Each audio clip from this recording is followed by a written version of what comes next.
Welcome back to my channel, everyone. Thanks for tuning in again. So tonight we're going to try and get the gearbox all split apart and going to sort out a sump on the engine because I need to drill out the hole on that.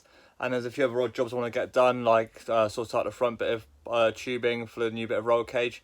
So we'll carry on with this episode.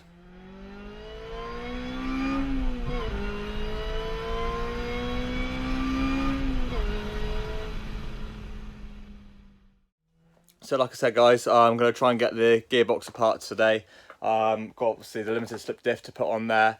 Need to order up a couple of bearings to do that. So we're just going to start by just splitting the gearbox off of the sort of bell housing that goes between that and the actual the engine itself. So we'll get that all split, cleaned up and painted. And the sump that I've got on the engine, the dipstick doesn't really go down very well, so I've put a baffle in it and sort of, all measured it all up properly, got it all welded in. And basically the dipstick's a pain in the arse trying to get through the actual baffle. So I looked online, apparently it's quite a common problem. So I'm just going to remove the baffle off of the engine, the sump off the engine with the baffle in. I'm basically just going to make the hole bigger, just go up a few more mil, just to basically give it plenty of clearance for the dipstick to go through. So that's going to be the first sort of job for our hand today. And if I get a chance, I'm going to try and do a bit of pipe bending to basically mock up the front roll cage, where I'm going to put in that extra bracket which I've gone on about before. So I'm going to try and get that done this evening. So we'll do that now. Yeah, so guys, as you can see, the dipstick itself got a K20 one. It sort of goes in nicely. I mean, a little bit fiddly just at the best of times, but generally speaking, it's sort of getting down to there, but just not quite pushing in this last bit. I mean, I know it's always tight with obviously that rubber wash that's on there, but I can just feel, and you can just hear it just hitting the sump baffle. So I'll get that off, bit of a pain in the arse, but anyway, get that done now, take that off, and then I can make sure the hole's bigger and I've got no issues with it reading incorrectly and things like that. So let's get the sump off.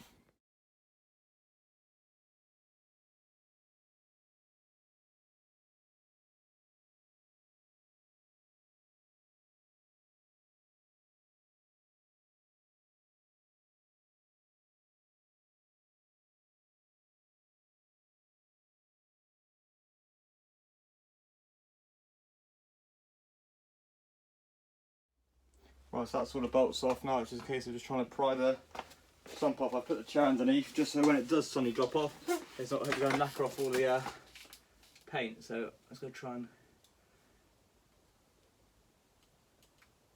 pry it apart if I can.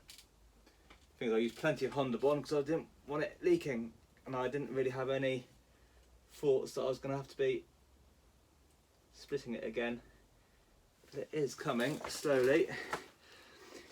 Generally, once you've broken the seal, it all starts to peel off pretty well, but it's just getting it through that, breaking that sort of edge seal, but I think I'm about there. Just going gently.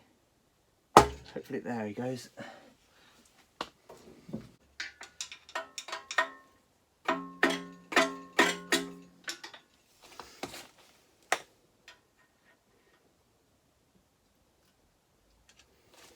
Could be where there's a dowel or something, but I think it's a comment. There we go. Yeah, it's where there's a dowel. So there we are, out. Just trying to slide this seat out from underneath it. There we are. And as you can see, so that little hole just up there, that's all that you got to aim for with the dipstick, which really isn't a lot. As you can see, it's what, 10mm across, so I'm just going to draw that out, at least give it a bigger hole to aim for and get through. It's just a standard sort of baffle kit that I've seen online. There's lots of different ones, but I figured this one looked quite good, had good reviews, does a job, encompasses around the oil pump, welds in, so it's all nice and easy. So yeah, had a good review, so fingers crossed it'll do the job. So let's get this all drilled out now. Okay, so I've got a bit of cardboard underneath it, just trying to catch the worst of the swarf.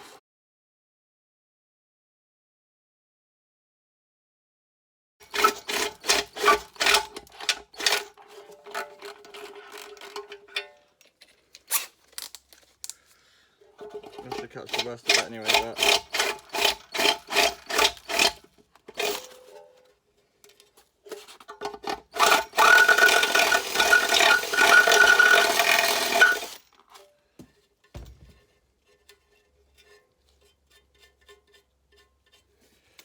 Right, that's gone up to 20 mil now, so that should be enough.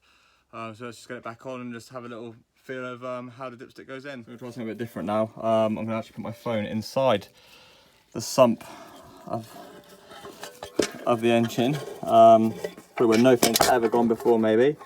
Just going to see if the dipstick actually lines up with it. I don't think it's going to go all the way on, to be fair, the sump, because I think the oil pump's going to foul on it because it does sit right into the bottom. But maybe if I sort of line it up, loosely speaking, where it's got to go, which I can use a dowel to do, which I believe is about there, I can now see where the dipstick comes down and in.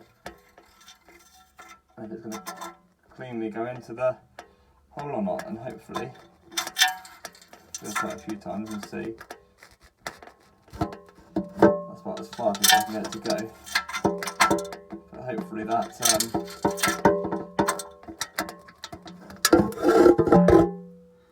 that'll be a bit conclusive, hopefully. As to whether or not it works or not. So, I'm sure if you guys already know, we get a phone out and have a look. Okay, so that hole's all been elongated out, and I've filed off all the edges, got rid of all of the little bits of swarf from in there as well, blown it all out of an air gun, then rinsed it all through just to make sure everything's out from inside there. So I'm just going to leave it to dry overnight now. Don't want to risk any bits of moisture being in there with the oil when that's done. So next job is to split the gearbox down, get out the diff, and I need to use the bolts for that in the rebuild for the sequential box. So let's get that split next, and then start building up the diff in the next bit of gearbox.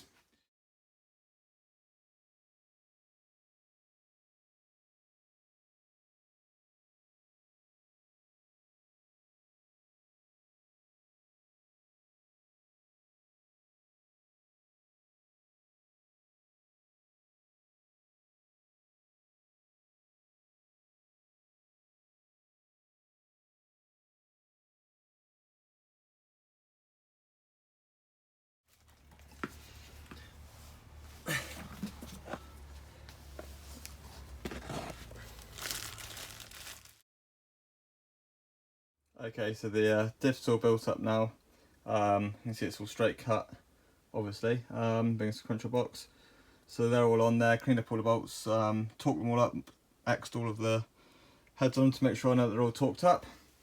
So now I'm just going to kind of splitting down the rest of the gearbox, clean it all off, and then get it sprayed up. Now I've got it all apart, so it's just time to get it all degreased and cleaned up, ready for paint. So I've got the worst of all the oil off. Obviously in here there's loads of stuff which is really well stuck on, so try and get this all cleaned up, ready for paint. And then I've got the bearings all ordered up now for the diff, so they should be coming, hopefully arriving on Monday, so a couple of days time. So just get this all degreased, and then I can carry on building up the rest of the gearbox. So let's get scrubbing, I guess. Well, it's all been cleaned off now. Mussed it all up and sprayed it yesterday. It's all nicely dry now. I went for the crinkle black finish, like the rest of the engine. I just think it's just really good hard wearing finish basically. Also it shows off the beauty washes really nicely, so yeah, pleased with that. So that's all ready now to go back together. I've ordered up the bearings for the diff because obviously couldn't reuse the existing bearings that are on the standard diff on it. I'm not going to risk damaging them, getting them off, so they've been ordered up from Tigawar, so they'll be on their way. Obviously get those bearings popped on there, then we can start building up the rest of the box. So I think that's probably going to be it for this episode until that all turns up, and really so the next episode we'll be getting the gearbox all finished off, and then we can get the engine in the back. Not a chance to do the tubing for the front bit of roll cage, but I've got all the bender here to do it all, so that'll be another job for another day. So once again guys, thanks for tuning in to this video. You know, really appreciate your sort of comments and your support. Getting any ideas or any comments, please feel free to sort of let me know. But thanks for keeping up to date with things, and so if you don't follow me yet, just search on Instagram and Facebook for K20 Charged Mini to be kept up to date more often with what's going on. But until next time guys, thanks ever so much, and catch you again soon.